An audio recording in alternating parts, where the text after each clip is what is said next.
Hey everybody, Smart Silver Stacker here. Hope you're doing well. So the silver spot price had a significant rally today, up more than 5%, closing on the highs of the day. The rally took place all day. It started in the morning, did not stop, and silver closed the session near the highs. Now, as you can see from this 4-hour chart, this move in the silver price may be more than just a nice 5% rally. This may represent, from a technical standpoint, a significant breakout as well. So we'll take a look at some charts, and then once we do that, we'll go over some of the factors that may be contributing to silver's breakout. So if you've been watching the channel, then you're up to speed. If not, here's the short version. Recently, silver was in this symmetrical triangle consolidation, which began with the highs that were put in back in March, just below where we are today. That's also of significance. And then the lows following the Liberation Day sell-off across assets. And then it's been consolidating ever since. Now on May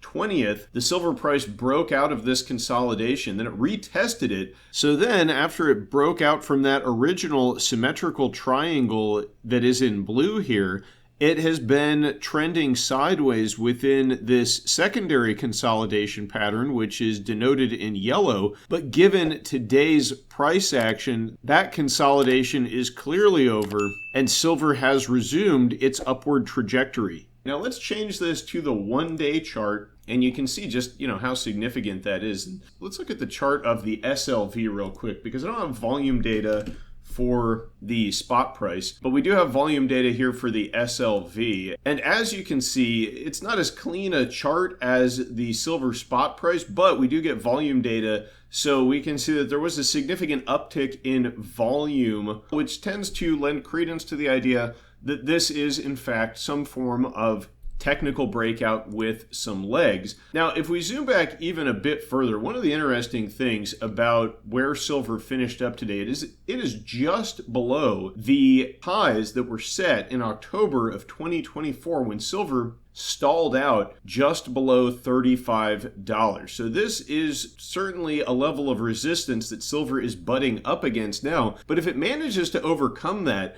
there may not be a lot of resistance beyond this level, because if we zoom out, and actually let's switch this to the weekly view, you can see this green line here is the current price. With the exception of that previous run up in October, the silver price has not been as high as it is right now since 2012. So we are at nearly a decade high, with just that one exception back in October. So if we can get just a little more momentum behind this breakout, then that may mean that silver is truly off to the races. We may be breaking out from this ascending triangle, which has been in place since the COVID lows and the recovery off of those lows. Now, to get a break above 37 cleanly would imply that we have broken out of that. And then that allows us to take on this, the most bullish chart of all, the one we've been going over for years now, this giant cup and handle formation forming in the silver price that dates back to the 1980s high.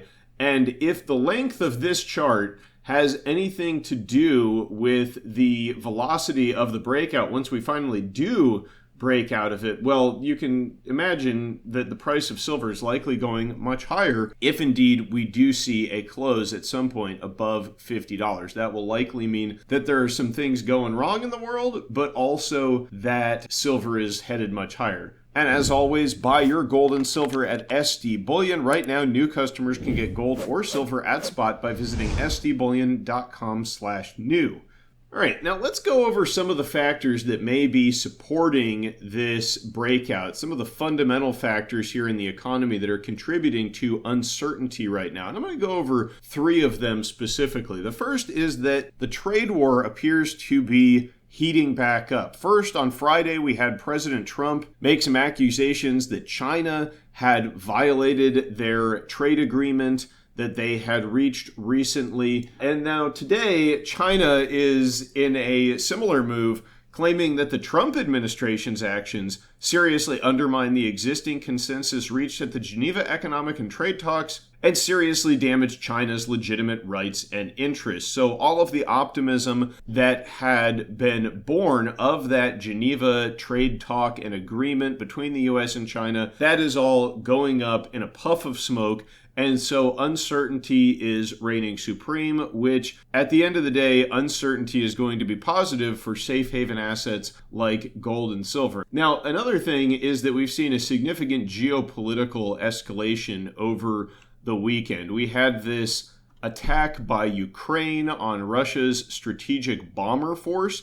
They were able to smuggle in, according to this report, 117 drones on the backs of trucks that deposited them at the perimeter of Russian air bases, one of them as deep as 2,500 miles within the Russian borders. With this attack, 40 Russian aircraft, that's according to Ukrainian President Zelensky, were destroyed or damaged with this attack, with an estimated cost of about $7 billion to the Russian military. So all of the talk that we had heard about this war coming to an end 24 hours after the election, that's all gone now. And interestingly, Zelensky claimed that this attack has been in the works for a year and a half. So that does beg the question, is there a continuity of planning here between the Biden and the Trump administration? Has the plan always been for further escalations and more conflict with Russia? Because presumably Western intelligence was assisting Ukraine with this attack. If it began under Biden and now is carried out under Trump, what does that tell you about what is ahead? Likely more provocations and more escalations. That is unfortunately the direction that we are headed in. And in that case, you can expect military spending, inflation, as well as the growing trend of global de-dollarization by our geopolitical opponents, such as Russia and China and the other BRICS nations, to accelerate. And that is going to ultimately be a very positive thing for at least the dollar price of gold and silver. Now, another factor that you might recall from a recent video is the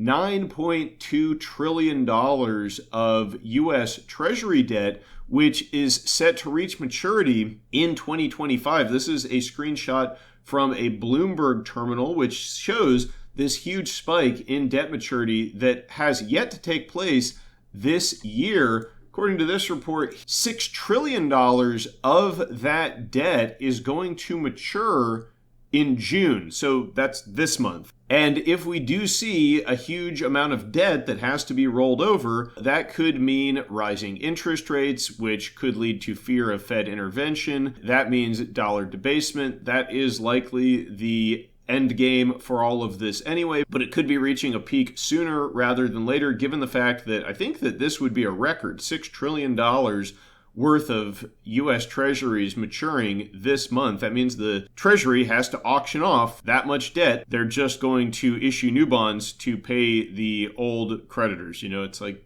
Ponzi scheme mathematics, but that's how the largest, most liquid debt market in the world works. And we do see some indications that there are problems brewing in the bond market here today. The 30-year yield, this is a chart of the 30-year yield, touched the 5% level. Once again, that blue line represents 5%, and that is likely a critical level for the 30-year yield. That was how high yields got before Trump announced the pause or the end to reciprocal tariffs, and now we are back up that high once again. Same story in the 10-year yield. We're back up to 4.46. So today we had the yields on U.S. Treasuries rising. We had the U.S. dollar index dropping once again back under 100, down to 98.7. So if you want to know why silver is rallying, why it's breaking out, why gold is up, gold was also up significantly today. Let's just look at the daily candles. So silver on this candle, spot price up 5.4%, up $1.78. Closing at the very highs of the day.